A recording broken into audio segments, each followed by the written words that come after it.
మే 9 release అని fix చేయడం జరిగింది. తుఫాన్లో కొట్టుకుపోయిందన్నారు. కలెక్షన్ల సునామీతో సరికొత్త రికార్డ్స్ అన్ని సృష్టించింది. ఒక ఎదురులేని మనిషి చేత స్థాపించబడిన సంస్థ మా వైజయంతి మూవీస్. 25 సంవత్సరాల పాటు తెలుగు చలనచిత్ర పరిశ్రమను ఏలిన మగధీరుడు మా జగదేక వీరుడు.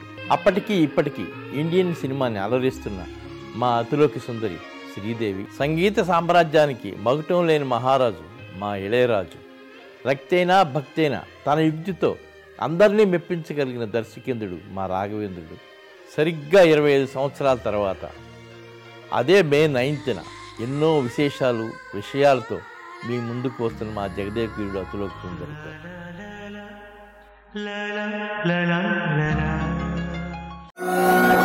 చేతికి గాజులు తొడిగి చేత కానుళ్ళైపోయామా, వంటింటి కుందేళ్లలాగా 100 ఏళ్ళైనా బతికేద్దామా, ఆడోళ్ళం మన తోడేళ్లతో ఉంటున్నామా, ప్రాణాలే తోడిస్తూ ఉన్న గౌరవ ముసుకుంటున్నామా.